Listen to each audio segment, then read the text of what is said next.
Hola, muy buenos días a todos. Bienvenidos, director del área de Biología Integrativa, a todos los que se han acercado en esta oportunidad. Vamos a presenciar el seminario número 8 del tercer ciclo de seminarios y talleres del área Biología Integrativa 2022. En esta oportunidad, el seminario es sobre algunos conceptos sobre gestión de riesgos del arbolado, a cargo de la ingeniera Gabriela Benito. La ingeniera Gabriela Benito es egresada de la Facultad de Agronomía de la UBA, especialista en planeamiento paisajista y medio ambiente por la Universidad de La Plata, es docente en la Tecnicatura en Jardinería de la Facultad de Agronomía de la UBA, en varias asignaturas, entre ellas arbolado urbano, también hace tareas de docencia, extensión e investigación. Trabajó recientemente como técnica en el gobierno de la Ciudad de Buenos Aires en el área de gestión del arbolado urbano y de proyecto en la Dirección General de Espacios Verdes, y como curadora de la colección viva del Jardín Botánico Carlos Tais. Participó en congresos nacionales e internacionales relacionados con el arbolado, las plantas ornamentales y el paisaje, como organizador, asistente o expositor, con publicaciones científicas en revistas especializadas. Es autora de capítulos de libros relacionados con botánica, agroecología y paisaje, y es coautora del libro El arbolado en la ciudad, manual de arboricultura, que fue publicado en 2021 por la editorial Facultad de Agronomía. Además, es miembro fundador de la Asociación Civil de Arboricultura de Argentina. Bueno, es un placer tenerte acá conectada y por dar una charla tan interesante. Así que, bueno, da a la exposición de Gabriela. Bueno, muchas gracias. Voy a compartir entonces la pantalla. Esperemos que todo funcione de esta manera.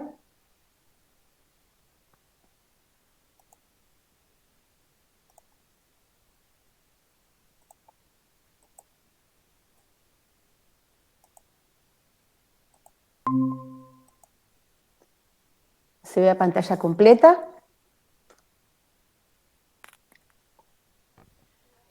Sí. ¿Están sí, viendo? Sí, Bueno, muchas gracias entonces a todos ustedes por invitarme a participar en este pequeño espacio, en este ciclo de capacitación que tienen ustedes. Gracias a los organizadores, a los intermediarios, a la gente que está presente a pesar de la dificultad con el transporte hoy en Tucumán, a la gente que después lo vea de manera digital, quizás por medios audiovisuales, y como bien dice el título, vamos a compartir algunos conceptos sobre gestión de riesgo del arbolado, ya que sabemos que la gestión del bosque urbano en las ciudades necesita de una amplia capacitación, de una formación profesional necesaria e intensa, que en nuestro país está bastante desatendida por parte de las ciencias agrarias. Yo formo parte de una carrera técnica en la Facultad de Agronomía en la que junto con una colaboradora, una colega, una compañera de trabajo desde hace más de 20 años, llevamos adelante la generación de una currícula especial para formar técnicos que puedan estar capacitados en gestionar o en participar en equipos interdisciplinarios de gestión del bosque urbano. Entonces, esta es un poco un disparador de un montón de temas que son necesarios para gestionar el bosque urbano. En primer lugar, plantarnos adelante justamente del bosque urbano y pensar que hay paradigmas sobre los que hay que pensar esa gestión sostenible. No podemos pensar una gestión sostenible del bosque urbano sin atender a la integralidad del universo arbóreo que tiene una ciudad, a partir de un enfoque ecosistémico que significa entonces ver el árbol como individuo que forma parte de un universo, que es ese bosque urbano, que además forma parte de esto que hoy llamamos la infraestructura verde de la ciudad, tan necesaria, sobre todo en climatologías cálidas como viven ustedes, para mitigar los efectos del cambio climático. Debemos diagnosticar el recurso arbóreo para una eficiente gestión del bosque urbano, porque si no conocemos quiénes forman parte de ese bosque urbano, es imposible generar planes de trabajo y de planificación sobre ellos.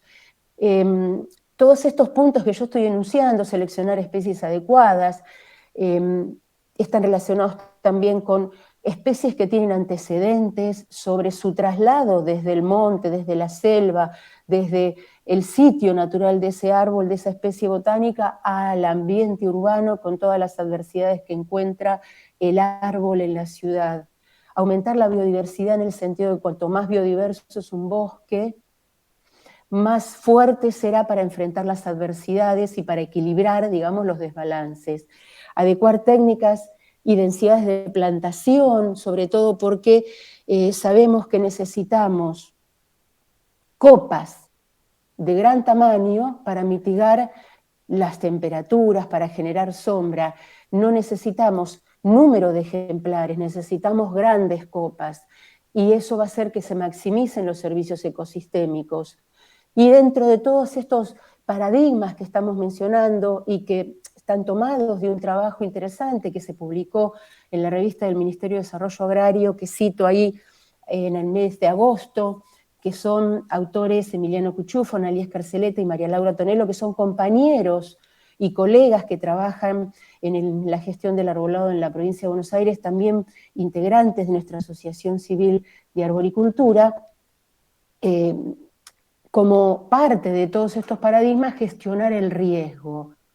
Gestionar el riesgo. ¿Por qué hablamos de gestionar el riesgo? Porque nos encontramos frecuentemente en la ciudad con árboles que tienen estas patologías, con árboles secos, con árboles con lo que vamos a llamar defectos, y en un ratito vamos a ver qué significa esto, y que muchas veces para el común de la gente puede significar algo indiferente o puede significar una amenaza. ¿Y cómo hacemos para que la gente, cuando suceden estos eventos, después de un evento climatológico, de una tormenta, de vientos huracanados, hay destrozos de bienes, hay problemas que en general los medios magnifican y hablan del árbol peligroso, del árbol que es el enemigo en la ciudad que rompe todo? Pensamos, ¿es un árbol peligroso o el tema es que no hemos gestionado el riesgo o lo hemos provocado a partir de nuestras intervenciones desmedidas sobre los individuos que forman parte del bosque urbano? Por lo tanto, lo necesario en un plan básico de gestión de riesgo significa identificar y evaluar los defectos de árboles urbanos, establecer prioridades de intervención, porque yo, si conozco y sé gestionar el riesgo, puedo establecer prioridades para no salir como un bombero a atender cuestiones sobre el hecho consumado, de acuerdo a una probabilidad de daño en blanco, vamos a ver después qué significa esto, a la zona de uso y a la gravedad que puede presentar la falla que yo veo y descubro en un ejemplar. Y entonces así podemos planificar intervenciones correctivas o preventivas y anticiparnos muchas veces a esos sucesos que después son tapa de los diarios. En estos temas, como decíamos al principio, es necesaria una capacitación permanente, una actualización permanente en cuanto a los conceptos, al vocabulario técnico, a poder hablar de manera académica, científica, profesional, con pares, y llamar a las cosas por su nombre, que es algo que a veces falta, sobre todo en nuestro país. Un árbol sano, decimos, que comienza a ser potencialmente peligroso cuando se debilita su estructura debido a la presencia de defectos. O sea, vamos a decir que defecto es una imperfección, una carencia o un problema de mayor o menor repercusión en el estado fisiológico o estructural del árbol. O sea, yo, inspectora de arbolado que circulo por la ciudad y voy educando mi ojo, identifico defectos.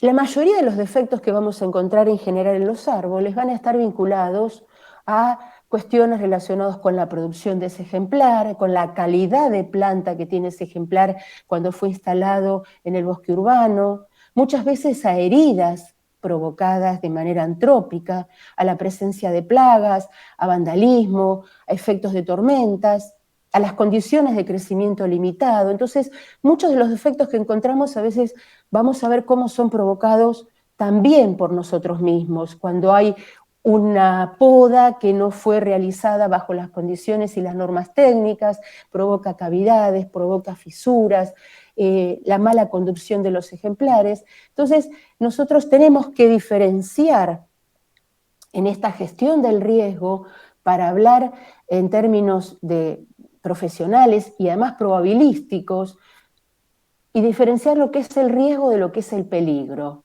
que son dos palabras que a veces se usan como sinónimo y no significan lo mismo. Se entiende riesgo, que es aquello sobre lo que nosotros deberíamos trabajar, la proximidad de un daño. Es decir, si se dan condiciones oportunas, se va a producir un daño. Acá hay una rama seca que está en este timbó, que ya está bastante envejecido, una serie de obras que se hizo sobre una plazoleta, hay bancos donde la gente se sienta en esa plazoleta debajo, entonces yo sé que esto puede provocar un riesgo, que lo voy a calcular, lo voy a tipificar, lo voy a evaluar. Peligro es una contingencia inminente de que suceda algún mal, o sea, está la situación tan grave como que la rama se va a caer en cualquier momento y va a dañar un bien o una persona. Entonces es distinto el riesgo que el peligro, y eso, si uno lo busca en el diccionario, se va a encontrar con las diferencias. Cuando hablamos entonces de riesgo, tenemos que pensar que hay dos factores, sobre todo, que van a condicionar esa posibilidad de riesgo, ya sea por rotura de una parte o la caída del árbol entero, partes de ese ejemplar sobre las personas o sobre los bienes, por eso los llamamos blancos cuando hablamos de este tema, que se encuentren próximos en ese momento.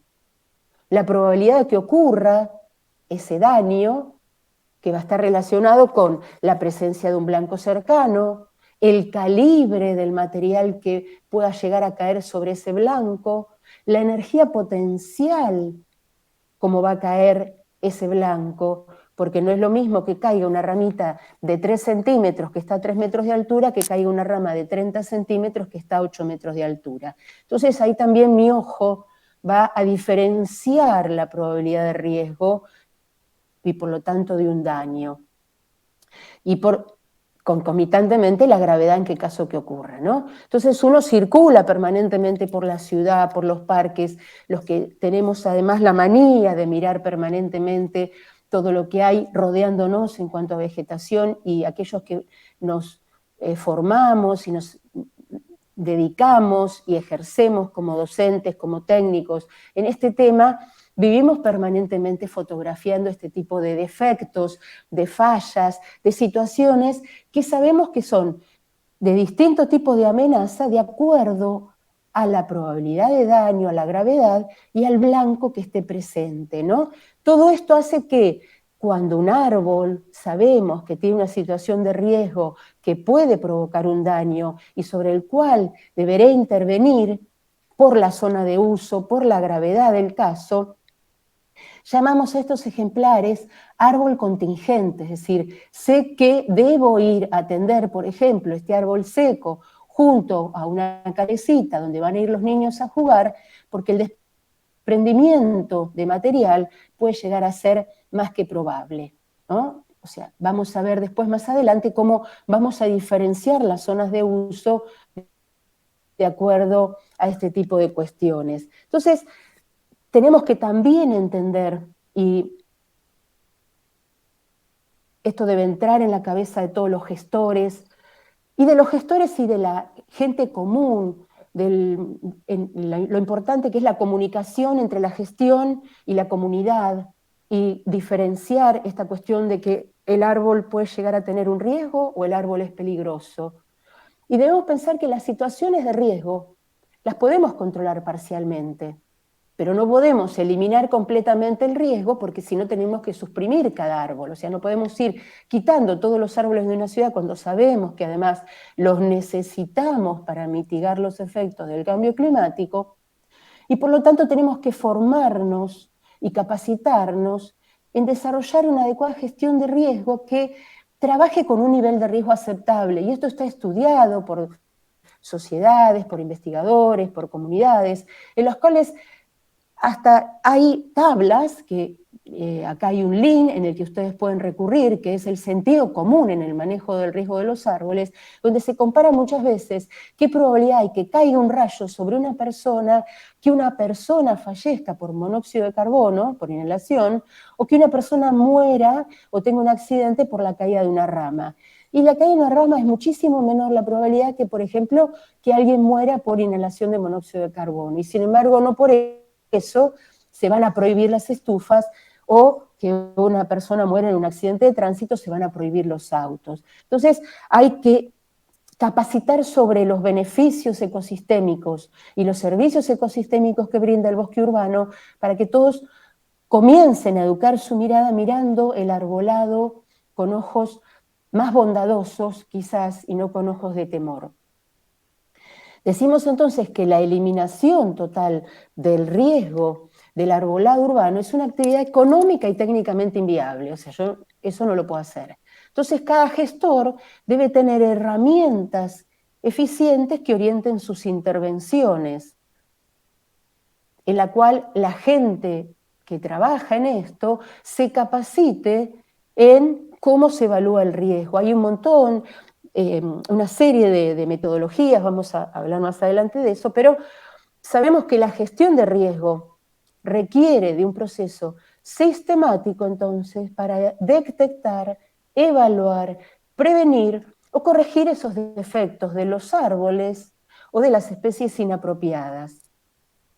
Y estas acciones siempre tienen que completar un programa integral de mantenimiento. No puede ser que una gestión de mantenimiento del arbolado urbano solo se dedique a poda, o solo se dedique a retiro de ejemplares, o solo se dedique a quizás plantación. O sea, todo esto tiene que ser una gestión integral, como decíamos al principio, que es estos paradigmas sobre los que se basa una gestión sostenible del bosque urbano. Disponer de un protocolo de trabajo que garantice esa gestión es el principio básico de todo plan de gestión. O sea, gestionar significa tener metodologías de trabajo, protocolos técnicos, tener planes de trabajo. En este caso vamos a comentar una serie de defectos que son enunciados en este trabajo. Es un manual que hacia el final en la bibliografía ustedes lo pueden bajar, lo pueden descargar, que habla sobre el riesgo de los árboles, sobre todo en los espacios urbanos, y que identifica el Servicio Forestal de los Estados Unidos 7 defectos. 7 defectos que los magnifica, los califica, los pondera, y que de una manera, a partir de una formación y una capacitación en educar el ojo, observar, ver las consecuencias, uno puede empezar a ser un mejor gestor del arbolado. Y los 7 defectos son madera muerta, grietas, uniones débiles de ramas, pudrición, cancros, problema de raíces y arquitectura débil. Vamos a ir enunciando rápidamente, porque esto no es un curso de posgrado de evaluación de riesgo, sino que es un disparador de temas como para que después todos puedan necesitar ir más allá de lo que estamos comentando, ¿no? Todas estas cuestiones que uno generalmente ve en la vía pública y a veces debería recomendar al usuario: corre el auto, no lo deje abajo de ese árbol o abajo de esa rama. Cuando hablamos de madera muerta, hablamos de esa madera que está seca, que es quebradiza y que no interactúa con el viento como una rama sana o un árbol vivo, porque las características mecánicas de la madera viva son totalmente distintas a las propiedades mecánicas que tiene el árbol seco o la madera seca. Esa peligrosidad, vamos a ver, y ustedes pueden llegar a interpretarlo, que se va a relacionar con la cercanía a bienes o personas que se hallan en sus inmediaciones. Un árbol seco que está en un camino de acceso a una estación ferroviaria, en una plaza donde acá circulan permanentemente personas, no es lo mismo quizás que un árbol seco que está en un espacio verde, en un sitio que no tiene mucha circulación de personal, que es un espacio inaccesible. Entonces, eso es cuando llamamos zona de uso. Si son zonas de alto tránsito, si son zonas donde es la puerta de una escuela, es la puerta de un hospital, o es el fondo de un espacio verde donde quizás por las características propias de ese espacio la gente no se asienta debajo de la copa de ese árbol. Sobre el tema de la madera muerta, además, este tema de los paradigmas que van cambiando a lo largo del tiempo y la conservación de la biodiversidad en los espacios verdes públicos y la necesidad de equilibrar y conservar la biodiversidad en los ambientes, como decíamos, hace que hoy en día, por ejemplo, se promueva la conservación de pequeño material muerto en los árboles, en las ramitas que quedan o que pueden caer de los árboles, para que sean sitios de protección de la fauna. Hoy está de moda usar hoteles de insectos o refugio de insectos, y esto lo ve cualquiera que haya visto material del continente europeo, de Estados Unidos, donde se promueve la biodiversidad en los ambientes, y las pequeñas porciones de madera seca que puede llegar a tener un ejemplar que no provoquen daño, no estoy hablando de ramas de 30 centímetros, sino quizás pequeñas ramitas, hoy en día con los nuevos estándares de poda que se utilizan, por ejemplo en Europa, aconsejan conservarlo. O sea, esto es esta cuestión de que tenemos que muchas veces cambiar el paradigma e ir hacia una mirada más integral de los servicios ecosistémicos que brindan los árboles en el ambiente urbano. Muchas veces también esta madera seca la vemos en esos árboles que llamamos en trinchera, síntomas de regresión de copa o descenso de copa, como pasa en estos ejemplares que han sufrido alteraciones en sus raíces, en el perfil radical, que han sufrido algún evento de daño que hace que empiece a retroceder y el árbol llegue a un estado casi envejecido de senectud. Y estas cuestiones muchas veces uno las provoca justamente con acciones en el medio urbano. Y si son severas, tenemos que intervenir sobre ellos, ¿no? El otro defecto que enunciaba el USDA es las grietas. Sobre este tema también van a encontrar muchísimo material que está relacionado con grietas verticales, grietas horizontales, grietas en forma de corno de carnero. Una grieta es una escisión profunda a través de la corteza, y se van a formar cuando la carga excede la capacidad de la madera para soportarla. Por eso siempre recordamos que para saber, para entender, hay que saber de mecánica, hay que saber de física, hay que saber de biología, hay que saber de fisiología. Un buen gestor del arbolado es un técnico que tiene que tener una suma de conocimientos, no solamente un ojo que ve una ramita seca, ¿no? Y en general las grietas están provocadas por una compartimentación inadecuada de las heridas. Este término que usamos para las leñosas tiene que ver con que los árboles no cicatrizan, porque el tejido vegetal es diferente al tejido animal.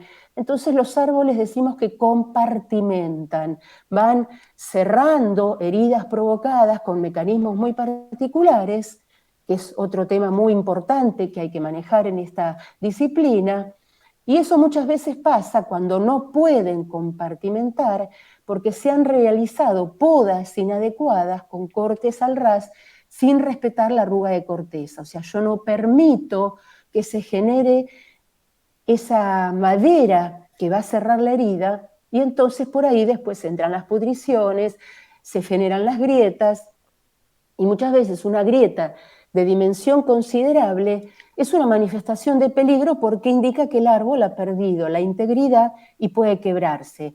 Así como hablamos de grietas verticales, también hay grietas horizontales que son perpendiculares al flujo de fuerzas, al eje del tronco, y son una señal de falla inminente de los árboles. O sea, en este caso sucede muchas veces cuando son injertos de copa que no están bien realizados y que entonces sabemos que ahí se quiebra la copa.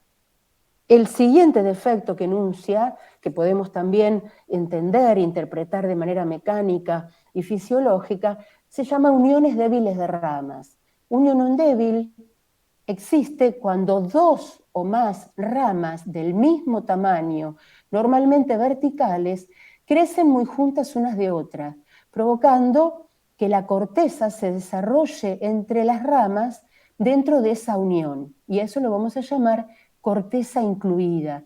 Sobre esto también hubo muchas investigaciones en el último tiempo, de manos de Christian Duncan Slater, que diferencia un poco la madera de unión que está entre lo que son uniones B, uniones en horquillas, todo casi como un capítulo aparte, que ha cambiado también el paradigma de intervención sobre estos ejemplares, pero cuando las ramas son tan verticales y no han crecido solapándose el tronco con la rama primaria o la rama secundaria o las ramillas, es cuando falta eso tan fuerte que se llama arruga de corteza, unión más fuerte en ese medio.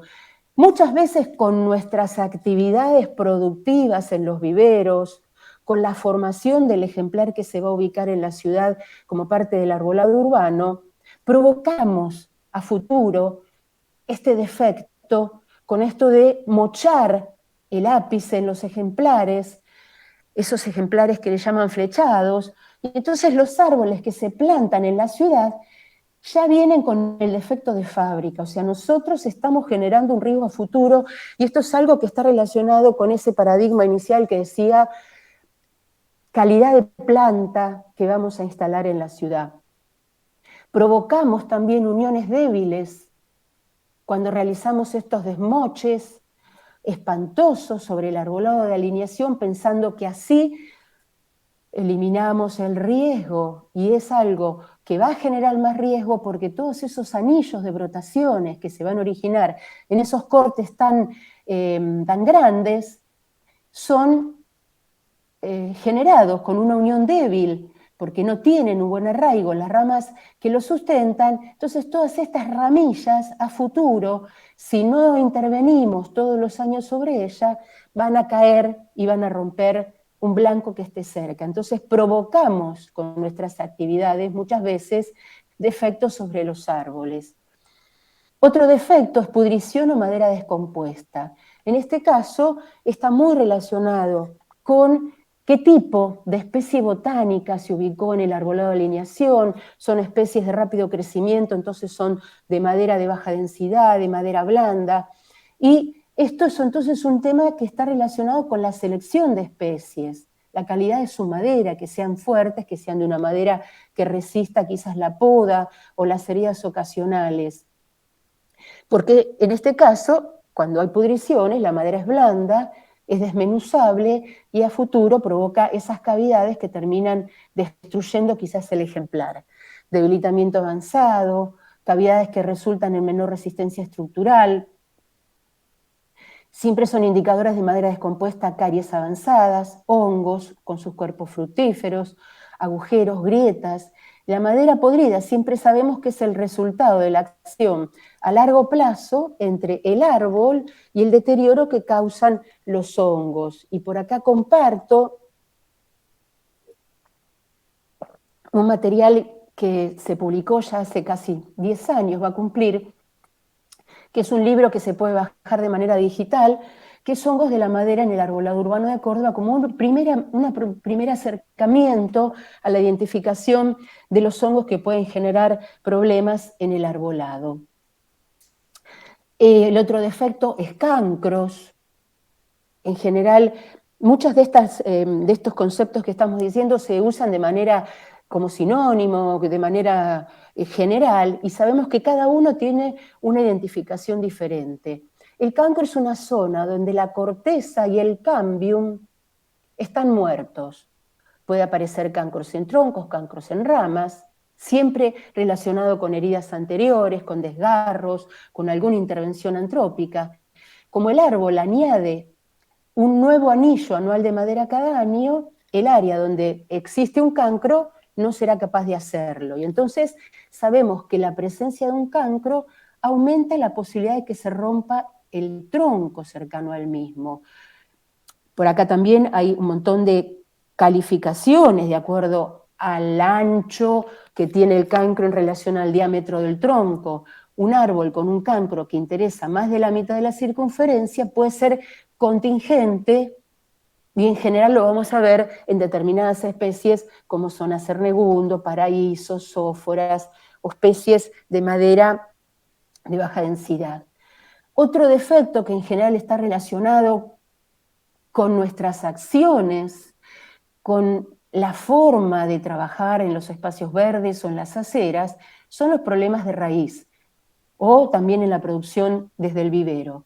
Los árboles que han sufrido de alguna manera daños en sus raíces pueden ser derribados durante fuertes tormentas de viento. Esta cuestión de ver árboles volcados sobre un auto y pensar que árbol peligroso, y uno empieza a analizar y la vereda se hizo hace poco, se cortaron raíces, hubo un zanjeo, pasó una nueva obra civil, y todas estas cosas hacen que si las raíces, que son los sostenes de la copa, del tronco, de la parte superior, son asesinadas prácticamente con estas metodologías, sabemos que el árbol va a sentirse debilitado. El tema del riego que se instala cada vez más intensamente en muchos espacios verdes para conservar la grama bahiana que se pone, para que la gente pueda sentarse debajo de los árboles, hace que si no tenemos suelos con buen drenaje, son suelos pesados, son suelos arcillosos, el agua se acumula, y si hay agua acumulada, no hay oxígeno, los poros están llenos de agua y las raíces mueren. Entonces, luego de eventos de este tipo, vemos que mueren árboles en los espacios verdes y nos preguntamos por qué se habrá muerto ese ejemplar. Entonces, hay que entender cuáles son las necesidades del ejemplar para favorecer su sobrevida, ya que estamos invirtiendo en algo para mejorar la calidad urbana de las ciudades. Todo lo que tiene que ver con las obras civiles que ignoran que acá hay una persona, un ser vivo que está necesitando respirar por sus raíces, que está necesitando tener un suelo permeable, que está necesitando ser cuidado, y sin embargo, desaprensivamente se zanjea sin sin respetar la zona límite de uso, sin respetar el suelo, sin respetar la necesidad de oxigenación que tienen esas raíces. Entonces nosotros provocamos de esta manera el daño. Una arquitectura débil, que era la otra falla, y en esto vamos a hacer hincapié porque hay un tema siguiente que es muy importante para interpretarlo, indica una fragilidad o un desequilibrio estructural. El árbol tiene un programa genético por el que va estructurándose y va creciendo. Muchas veces en el ambiente urbano, a través de la poda, por la competencia de luz, por la competencia de recursos, el árbol va a ir modificando su patrón de crecimiento. En otros casos, el ser humano, a partir de sus labores de poda, a partir de un tema de vandalismo, a partir de una poda que no se analizó para un trasplante de un ejemplar por una obra civil, provocamos arquitecturas débiles en los ejemplares que están sobre la ciudad. Entonces, la actividad nuestra hace que se desadapten los árboles que habían adquirido una arquitectura propia para el sitio en el que estaban viviendo. Y todo esto lleva también a que analicemos no solamente las fallas que estaban asociadas a todos estos defectos, sino también cómo a partir de nuestras intervenciones con labores de poda, con labores, vaya a saber, de gestiones inconsultas, desadaptamos los árboles que tienen un programa intrínseco de crecimiento y que se han desarrollado de acuerdo al entorno. Uno puede analizarlo tan gráficamente como en estas imágenes. Tenemos una tipa, dos tipas y un conjunto de tipuanas, para no decirles tipas y que se entienda mejor. Y si vemos el perfil de las copas que genera, que estén 6 o 7, que estén 2, que estén 1, la copa conjunta es prácticamente lo mismo. Y esto significa que los árboles van adaptándose al ambiente en el que están viviendo y van generando ramas, hojas, ramificaciones de acuerdo a la convivencia con el ambiente que la circunda. Es lo mismo que si miramos los árboles en las Patagonias, en esos ambientes ventosos, y definimos a eso que llamamos árbol bandera. No es que es una copa desequilibrada, es que el árbol ha desarrollado de esa manera gracias a una característica, una propiedad que tienen, que es tigmomorfogénesis. Las plantas modifican su geometría y adaptan sus materiales a lo que se llaman perturbaciones mecánicas, al roce, al viento, a todo lo que están sobreviviendo y conviviendo. Es una respuesta que necesitamos analizar y que necesitamos observar ante una labor de poda, porque nosotros si intervenimos, los desadaptamos y esto genera fallas no asociadas a defectos, que es casi como otro capítulo en este tema, que los árboles tienen determinadas características y que las tenemos que reconocer e identificar. La eliminación de ramas o ramitas comprometen la seguridad del árbol, ignorando que algunas formas que presentan tienen que ver con un crecimiento adaptativo y el flujo de fuerzas que intervinieron. Esto hizo que también cambiara estos últimos años ese paradigma que existía antes, que decía hay que hacer una poda de aclareo. No, está eliminada la poda de aclareo desde entre las tareas que se deben hacer sobre los ejemplares, porque yo desadapto esa copa. Entonces, se pierde el efecto aerodinámico de la copa y todo esto explicado desde el punto de vista físico, mecánico y fisiológico de los ejemplares. Estas intervenciones lo único que hacen es desadaptar a los ejemplares y provocar copas frágiles que van a generar más daños a futuro. El objetivo entonces de las inspecciones de riesgo de los árboles es detectar árboles defectuosos en las zonas seleccionadas, evaluar la severidad de los defectos y recomendar esas medidas correctivas antes de que se produzca el incidente. Para esto hay que educar la mirada, educar el cerebro, intercambiar opiniones, trabajar en equipo, compartir conocimientos con nuestros pares, porque como decíamos antes, no hay una formación integral en arboricultura en nuestro país. Esto permite generar planes de trabajo que concentren el presupuesto en tomas de decisión rápida. O sea, no salir a dilapidar dinero en tareas que no son necesarias, que pasa generalmente en todas las gestiones públicas de arbolado que existen en muchas ciudades del mundo. La identificación de los árboles de riesgo, además, puede ayudar a la comunidad en la cuantificación del nivel de riesgo que plantean para la seguridad pública. Los niveles de riesgo, como decíamos antes, van a estar dados por las características de las vías de tránsito, por el uso de esas áreas públicas, de bajo uso, de moderado, de alto uso, las características del árbol, y muchas veces con la interferencia con líneas de servicio o con algún tema de peatones, con algún tema de interferencia sobre carteles que están anunciando algo importante en la vía pública. Y antes de un análisis de riesgo tenemos siempre que pensar y hacer un acto de constricción. Guardar la motosierra, guardar el serrucho y primero pensar. Los árboles son elementos físicos y están sujetos a embates climáticos. Por lo tanto, pueden generar riesgo. Pero ante una decisión de eliminación hay que tener en cuenta. Primero, se eliminan los beneficios que los árboles proveen. Entonces yo invertí durante un montón de tiempo sobre árboles que después voy a ir sin conocimiento a intervenir. Errado. Son dineros públicos los que se usan para la gestión del bosque urbano.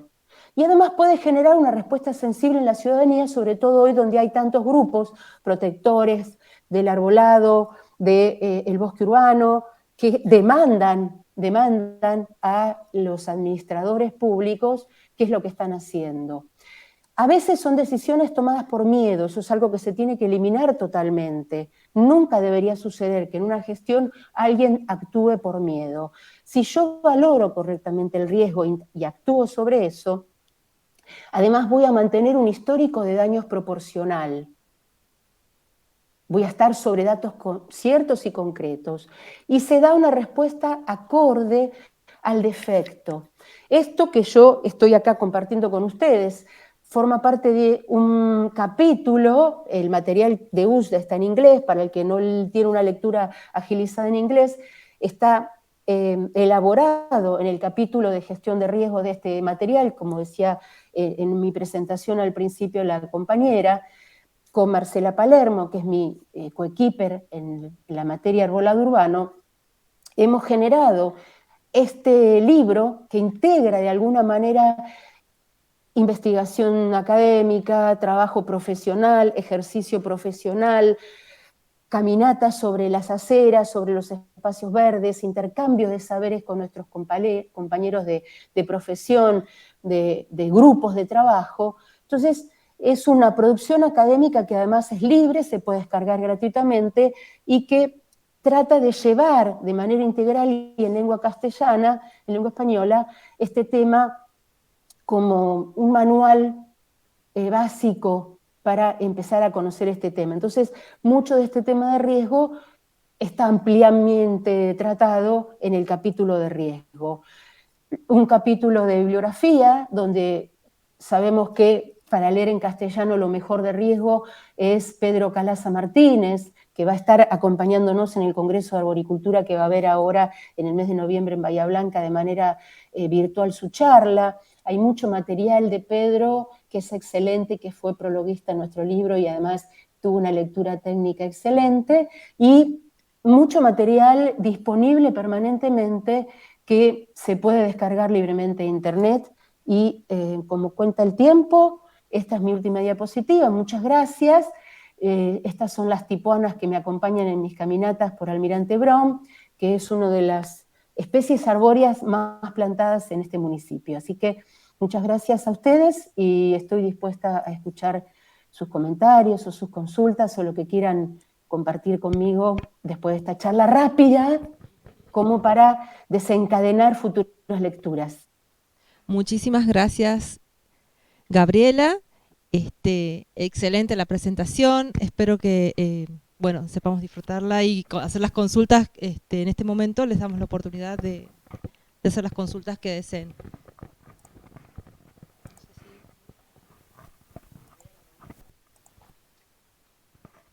¿Dejo de compartir o no sé si alguien quiere volver a ver alguna imagen? Conectate, no, si querés, conectate vos, así ya nos vemos todos. Ahí estoy. Perfecto. Muchas gracias, espero no haberlos apabullado.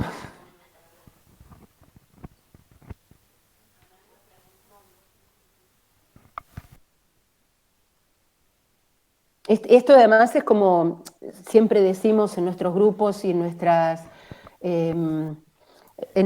áreas de trabajo, hay mucho para aprender en arboricultura y sobre todo en nuestro país donde no hay espacios tampoco de formación profesional, no hay posgrados, no hay carreras dentro de las ciencias agrarias que nos formen, especialmente en arbolado, ¿no? Es casi como un aprendizaje permanente a partir de nuestros pares. Bueno, hola Gabriela, gracias por la charla y yo tengo una consulta un poquito más del norte. Tucumán acá tiene muchas epífitas, una gran carga del arbolado, sobre todo en Yerbabuena cuando más nos vamos hacia las zonas húmedas. Y bueno, en esos 7 puntos no está porque me imagino que al venir de Estados Unidos no tienen tanta la carga de epífitas. Y particularmente acá en el Jardín Botánico tenemos una gran carga de lianas. O sea, creo que también esa situación... Por otro lado, creo que los árboles he escuchado que son muy resistentes a la carga, a las cargas, ¿verdad? O sea que no hay que tener tanto miedo a las epífitas. La gente pregunta, a menos que sea súper infectado, en el caso de lianas, que... Pero bueno, claro, ¿qué puede decir? el tema vendría por acá, ¿no? Como insisto con lo último, esto de respetar la mecánica del árbol, la aerodinámica.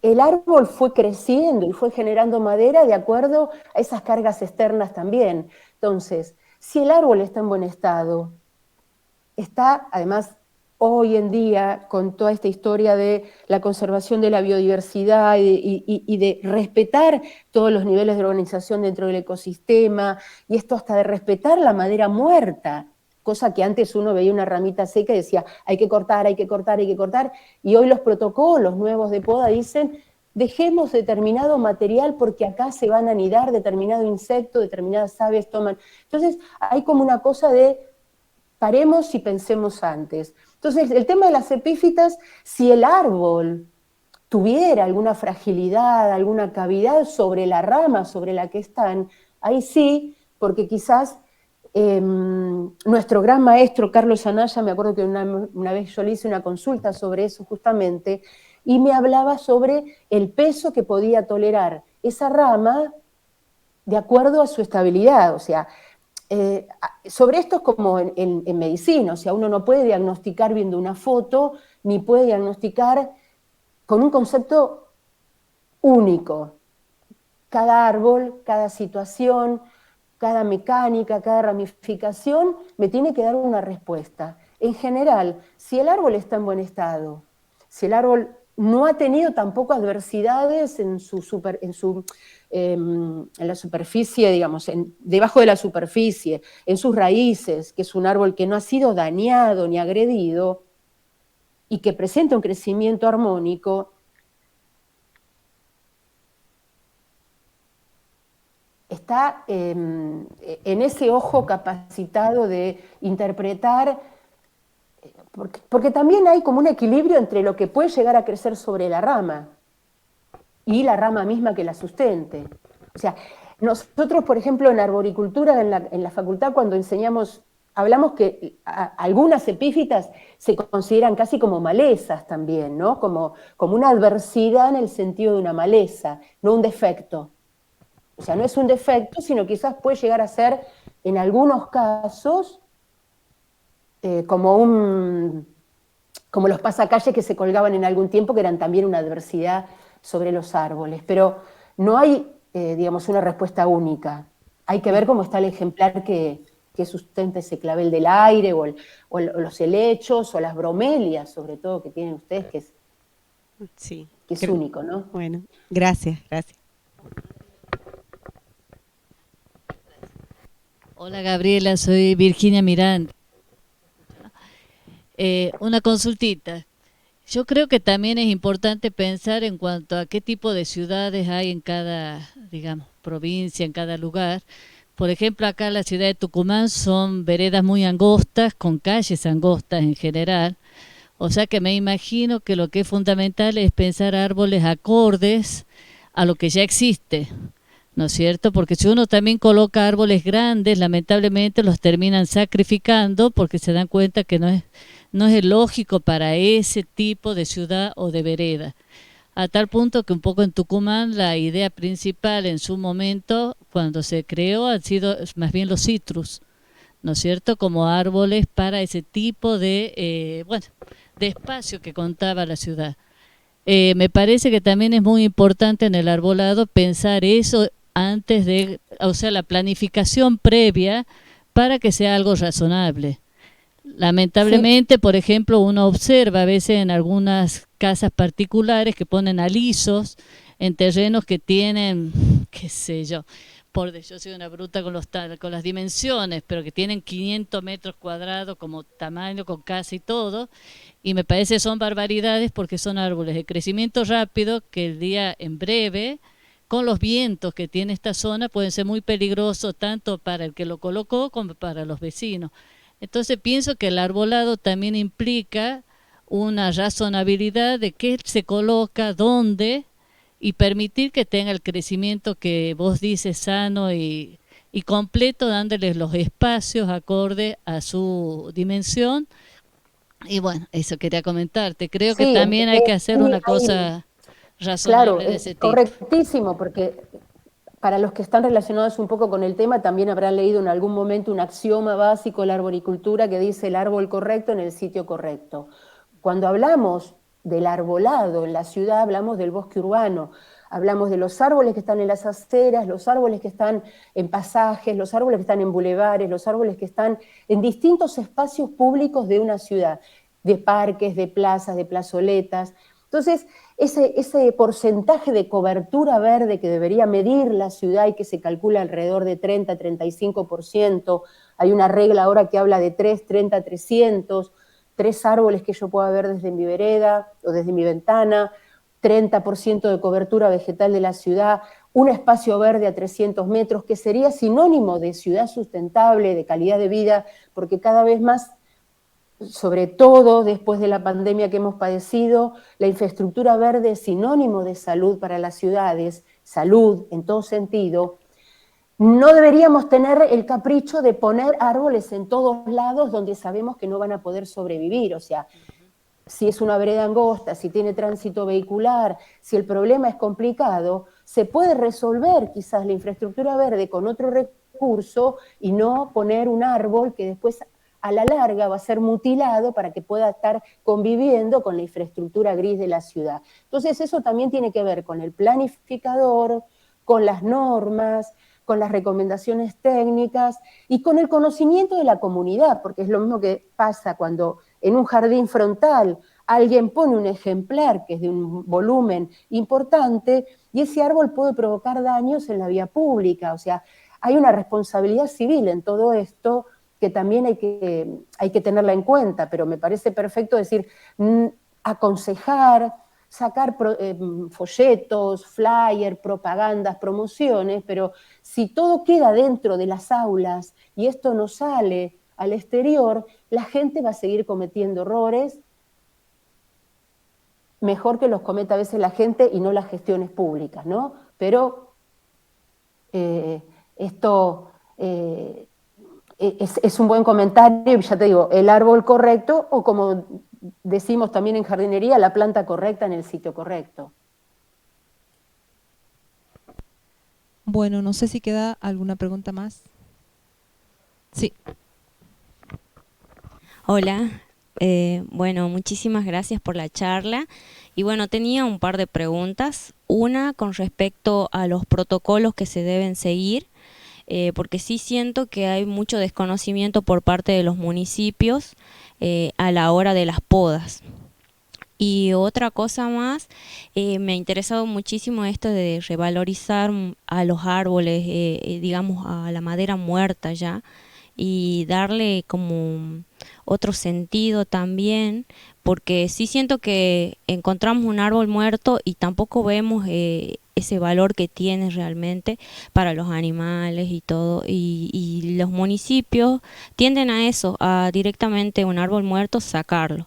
Y también creo que hay un desconocimiento por parte, no sé si el alcance que tienen estas investigaciones y todo el trabajo que se hace no llega de una manera correcta, o si alguno o ustedes se encargan de hacer capacitaciones a los municipios o a la gestión pública. Con respecto a los protocolos, en general, cada municipio debería tener su ordenanza sobre el manejo del arbolado de ese municipio. Hay leyes provinciales, no hay leyes nacionales sobre este tema. Es una discusión permanente en nuestros grupos de trabajo, en nuestros grupos de la Asociación Civil de Arboricultura, y está relacionado con esto muchas veces, con la falta de normas que protocolicen las acciones de las gestiones públicas, porque además es casi como el combo perfecto para destruir el arbolado. No hay capacitación de los operarios que trabajan, no hay conocimiento sobre las acciones que se deben realizar, y también todo esto tiene que ver con esto que decíamos al principio, que es la falta de profesionalización en este tema en nuestro país. Entonces, quizás todavía no llegamos a un nivel de demanda pública en nuestras asociaciones, que sí lo están tomando muchas ONG, que tienen que ver con demandar a los entes públicos cómo tienen que hacer sus acciones, ¿no? Amparos para que no se pode más, y es algo complicado porque además estamos, como a veces decimos con nuestros alumnos también en la facultad, en sociedades donde cuando hay tantas necesidades que no son hoy en día satisfechas, parece que hablar de árboles sería banal, que es un capricho, no, bueno, hablar de árboles, hay tantas cosas más importantes. Y el bosque urbano, sabemos hoy por numerosos trabajos científicos, la infraestructura verde es sinónimo de salud, de menores enfermedades no transmisibles, de un montón de beneficios que tienen que ver con el equilibrio psicológico de la gente. Entonces, esto que llamamos biofilia, entonces forma parte de nuestra tarea como capacitadores en los áreas de estudio, divulgadores como ustedes que están todos ahí sentados hoy escuchándonos y que van a ser multiplicadores de todo esto también, o sea, que esto no quede dentro de nosotros solamente, como pasa muchas veces en nuestros grupos, que discutimos entre nosotros qué mal que podaron y queda entre nosotros. Entonces, se tiene que demandar a las autoridades o a los gestores que las cosas se hagan de otra manera, a partir de leyes, a partir de amparos, a partir de protocolos, pero esto es además de acuerdo a la dinámica de cada comunidad. Hay áreas que son rurales y que a lo mejor ven el arbolado como algo que es común y cotidiano. Entonces también falta educación en este tema, sobre todo en el respeto a lo que es público, que público es de todos, y nosotros, como ciudadanos, sostenemos con nuestros impuestos. Y después el tema de que vos decías de la madera muerta y todo eso, es algo que está desde hace años difundiéndose en los protocolos, que ustedes por ahí, al que baje el libro, está el protocolo, las nuevas normas europeas de poda, también están en las redes publicado, el estándar europeo de poda. Hay un capítulo especialmente, hay una parte especialmente que defienden este tema de la permanencia de restos muertos de madera para permitir el desarrollo de determinada fauna, determinada hongos también, que pueden apreciarse y pueden verse como parte del ciclo biológico que hay en una comunidad, o sea, los descomponedores, los productores, los consumidores, y que todos tienen la necesidad de existir para que las cosas no colapsen. Lo sabemos bien a través de la pandemia. Se rompe el equilibrio y nos tenemos que volver a guardar. Muchas gracias, Gabriela. Yo tengo una pequeña consulta. ¿Vos podés, en base a tu experiencia, contarnos cuánto tiempo le lleva a un operario aprender a identificar los defectos y poder decir, bueno, en esta vereda hay 4 árboles con defectos? No sé. Es un ejercicio permanente, y esto surge de haber en algún momento participado en un equipo técnico de gestión de arbolado en la ciudad de Buenos Aires, en una de las mejores épocas que tuvo la ciudad y que lamentablemente desapareció y se terminó hace mucho, y a partir de ahí vino como todo en cascada una debacle de destrucción del bosque urbano de la ciudad de Buenos Aires, y no es una cosa que... Es una capacitación permanente. Primero tiene que ver con la responsabilidad propia del operario, el interés que tenga en capacitarse, porque no solamente es el operario, es el director técnico que tiene que estar supervisándolo. Un operario no puede trabajar solo, siempre tiene que haber un personal técnico que lo asista. Es como en una cadena de producción, pero no hay un tiempo que yo te pueda decir, porque esto tiene que estar relacionado además con la posición, la ubicación. O sea, digo, nuestra asignatura tiene 4 meses de duración, y los que cursan la asignatura, no te digo que están formados, pero pueden comenzar a trabajar y de alguna manera muchos técnicos en jardinería de la Facultad de Agronomía trabajan en la gestión del arbolado en la ciudad o en otras ciudades del interior o del conurbano de Buenos Aires, y están permanentemente aprendiendo, pues ya te digo, hay cosas que yo aprendí hace 10 años y hoy tuve que desaprender. Entonces, no es algo que te diga, bueno, con un curso acelerado de 3 meses aprendés. Es como Bien. cualquier disciplina, la biología Sí. Es algo que todos los días se aprende algo nuevo. Entonces, sí está relacionado con la responsabilidad además política de los técnicos y de los gestores políticos de apoyar a los técnicos y de dejar que el técnico decida, porque ese es el problema principal de todas las gestiones públicas del arbolado. Decide el político y no decide el técnico. Muchas gracias, Gabriela, muchas gracias. Perdón si me excedí. No, para nada, muy necesaria esta charla.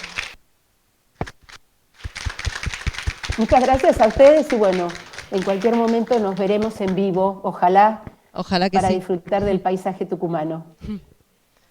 Bueno, muchas gracias. Gracias. Excelente Entonces la ya charla. me desconecto. Sí, perfecto. Muchas gracias a todos. Gracias a todos y tengan buen día.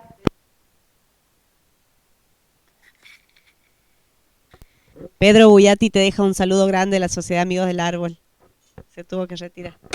Decirle que le mando yo también un abrazo, ya nos veremos. Gracias, Anita. Gracias a vos también por intercambiar acá. Dale, interceder o intermediar. Sí, nos vemos. Adiós.